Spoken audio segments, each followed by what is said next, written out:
Chicago has long been one of Donald Trump's favorite targets. At this point, it is frankly difficult to keep track of all of the ways he is trying to intimidate that city. I mean, just today, the Trump administration announced that it plans to claw back $2.1 billion in federal funding for Chicago's desperately needed infrastructure projects. And those cuts come as Trump continues to threaten to deploy National Guard troops onto the streets of Chicago. Federal agents are already on the ground there, openly carrying guns as they patrol on boats down the Chicago River and conduct barbaric raids, like the one on a Chicago apartment building this week. In the early morning hours on Tuesday, agents rappelled from Black Hawk helicopters and reportedly broke down people's doors, pulling men, women, and children, some of whom were naked, out of their apartments, separating families. Those families' belongings, everything from shoes to toys to food, were ransacked and thrown into piles in the building's hallway. A man who lives in the building next door told CNN, "I've been on military bases for a good portion of my life, and the action I saw, it was an invasion." DHS says it has made more than 900 arrests in the Chicago area over the past few weeks, and many of those detainees have been taken to this ICE facility in Broadview, Illinois, a suburb of Chicago, where for the past few weeks, protesters have been vehemently demanding transparency, but have been met with tear gas and violent attacks by law enforcement. Democratic congressional candidate Kat Ogbozale has been taking part in those protests and was thrown to the ground by ICE agents herself. You can see it right on the video there. Earlier today, she spoke at a press conference outside of the Broadview facility and described what she witnessed. This is a processing facility. It is only supposed to hold people for 12 hours at a time. But we have heard reports of people being held for days or weeks at a time, without beds or hot meals or access to hygienic facilities. It is likely that the conditions in the Broadview Processing Center are much worse than we already know, because ICE will not allow our elected officials to inspect the facility, which is our leaders' legal right. ICE masks their faces. ICE set up gates to keep us away from their crimes. ICE boards up their windows. Republicans have described Chicago as a war zone. They are obviously wrong. But Broadview is a war zone. It's a war zone with the government waging war on peaceful protesters. Joining me now from Chicago's Democratic congressional candidate who you just saw there in that video, Kat Ogbozale.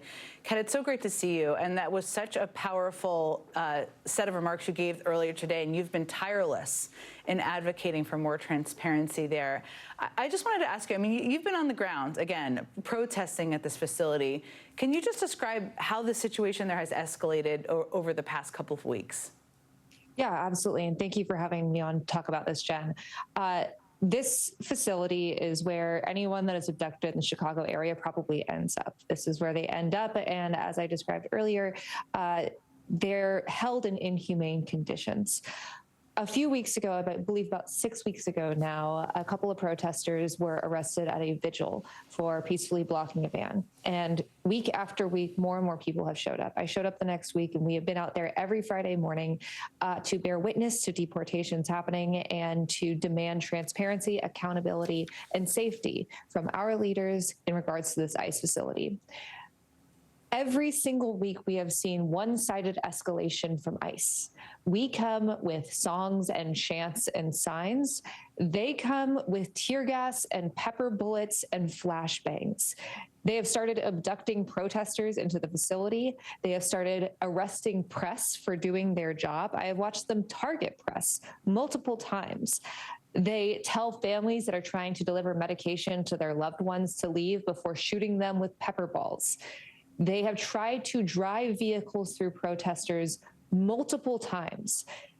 This is a war zone, except it's a one-sided war. It is ICE agents in masks. We don't know who they are. In the 5-6 weeks I've been there now, I have seen 2 badge numbers the entire time. We don't know who these men are. We don't know what they're allowed to do. We don't even know what agency many of them work for. And they are just allowed to brutalize anyone that they want. That video that you showed, that was actually the 3rd time an ICE agent has picked me up and thrown me on the ground. And the worst part is that all the things I just described don't compare to what is actually happening in that facility. That is the reason we're out there protesting. And that is what we are trying to get, transparency and accountability. It's really powerful hearing from you describe this because I think a lot of people don't know all of the things that are happening. Given everything you just said, I want to play for you something DHS Secretary Kristi Noem said. I mean, she was at the Broadview facility today. Let's play that. We'll talk about it. There's going to be consequences for how these guys act and for what they do and how they impede our vehicles when they lay hands on our officers, but even prevent them from going out and doing their duties. And we're going to not just show them that we're here to stay, but that we're going to expand our footprint and make sure that the citizens of Chicago are put first and that their safety is put first. That is so, that was speaking with podcaster Benny Johnson, by the way, but that is so out of touch, disconnected, cruel, lots of words. But what is your response to that? You're living with this. You see it. Yeah, I think Kristi Noem should have consequences. I think she should be tried at The Hague. What we are seeing from her operation are crimes against humanity. And if the response from ICE to people exercising their First Amendment right is to drive vehicles through them, is to shoot them, is to put a stationary gun on top of a roof, as we saw today, they shouldn't be allowed to operate. If that is what their operations entail, they should not be an agency in the United States. What I really want to stress to people is that none of this is normal. It is not normal to have masked men rappel down from helicopters into apartment buildings to arrest families in the middle of the night. That is not normal. It is not normal to have agents with no identification of where they work, who they are, what they are allowed to do. That is not normal. At least in the United States, it's not normal. Today, we were corralled into a free speech zone.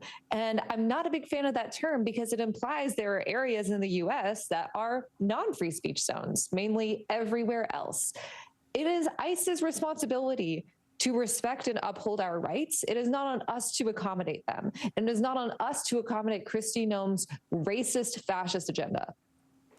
Kata Bugazale, never hold back. I really appreciate you taking the time tonight and speaking out so forcefully about such an important issue. Thank you so much for being with us. Okay, we're gonna take a